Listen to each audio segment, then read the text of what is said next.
Happy Diwali guys, wishing you all a very happy and prosperous Diwali. तो आज का हमारे वीडियो का टॉपिक है आर्टिफिशियल रेन।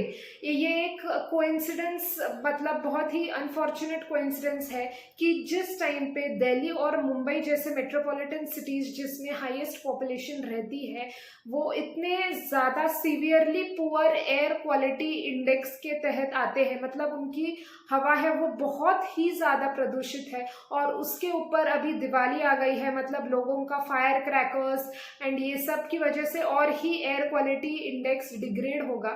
तो ऐसे समय में जो सरकारें हैं वो प्लान कर रही है कि एक क्लाउड सीडिंग करके कंसेप्ट है वो लाया जाए। इसके लिए सुप्रीम कोर्ट में उन्होंने एक पायलट प्रोजेक्ट का पिटीशन, मतलब एक परमिशन के तौर पे भी एक आइडिया प्रपोज की है।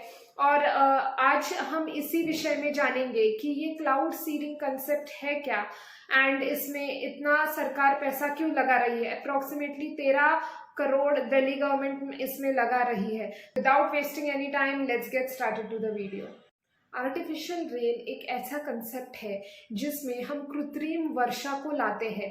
वातावरण में बदलाव करके, मॉडिफिकेशन करके हम जो बारिश लाते हैं उसको हम आर्टिफिशियल रेन बोलते हैं। कि सबसे पहले इसमें एक एरोप्लेन की मदद से या फिर एक ग्राउंड जनरेटर की मदद से आसमान में जो बादल है उनको आइडेंटिफाई किया जाता है।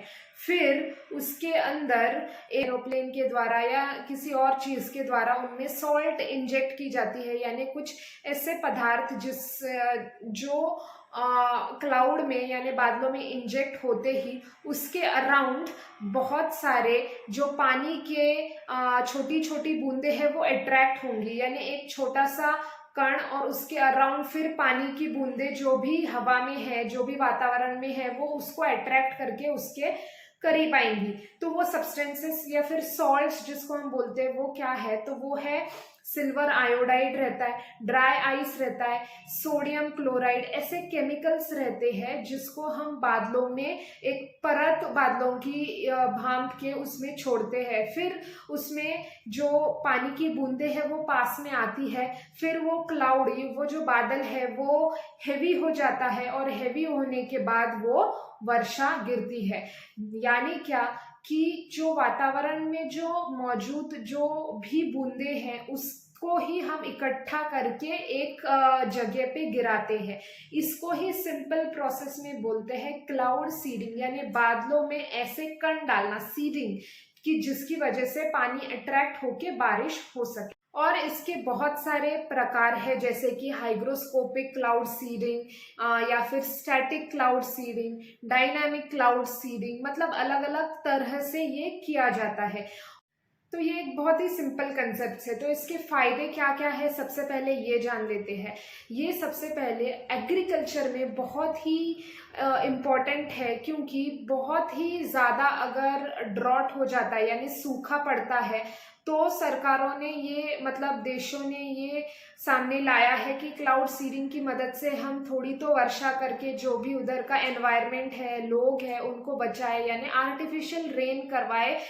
ऐसे ही हम एक एग्जाम्पल देखते हैं रिसेंट वाला कि 2017 में ही कर्नाटक गवर्नमेंट ने एक प्रोजेक्ट वर्षधारी करके इसी सिलसिले में यानी क्लाउड सीडिंग करके ही उनके जो खेत है, जो एरिया है, उसमें बारिश गिरवाई थी एरोप्लेन के द्वारा।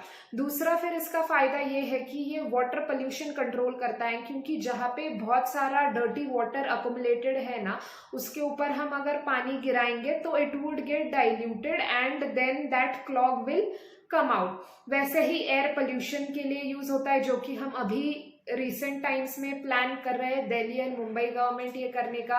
फिर है फॉग डिस्पर्जन, यानी है फॉगी मिस्टी एनवायरनमेंट जब होता है तो उसमें जो विजन है, मतलब जो आगे का देख नहीं सकते, उससे क्या होता है बहुत सारे एक्सीडेंट्स भी होते हैं।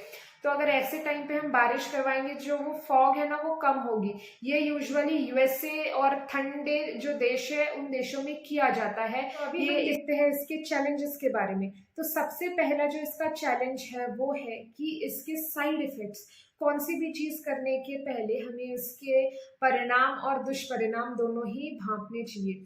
तो इसके साइड इफेक्ट्स में आता है कि जब हम ऐसे केमिकल्स डाल के जो हम बारिश करवाते हैं तो उसकी वजह से जो एनवायरमेंटल पोल्यूशन है एक और से वो बढ़ता है कि इंसानों को, प्लांट्स को, एनिमल्स को भी इसका इन केमिकल से हार्म होता है। फिर है कि ये इसका हाई कॉस्ट है। ऑब्वियसली हम देखते हैं कि जैसे ही 13 करोड़ अभी दिल्ली गवर्नमेंट का एस्टिमेटेड कॉस्ट है, वैसे ही ये प्रोजेक्ट ये बहुत ही कॉस्टली रहता है कि इसकी वजह से एबनॉर्मल वेदर पैटर्न रहते हैं। यानी मतलब जो भी एक हमारा पर्यावरण का एक चक्र है कि कब बारिश होगी, कब सूखा होगा, कब ठंडी होगी, कब बरसात होगी, तो ये सब का एक साइकिल होता है हमारे पर्यावरण का। अगर उसमें हम छेड़खानी करेंगे, जो कि हम पहले से ही कर रहे हैं, जिसकी वजह से ही हम इतने उसके परिणाम भोग रहे हैं, तो वैसे हम करेंगे तो क्या होगा कि जिस जगह पे बारिश होनी चाहिए तो उधर के जो हवा में जो भी पानी की बूंदे हैं वो सब यहाँ पे अट्रैक्ट हो जाएगी। जिस प्लेस में ड्रॉट है वहां पे बारिश गिरेगी और जिसमें बारिश होने वाली थी उसमें सूखा पड़ जाएगा।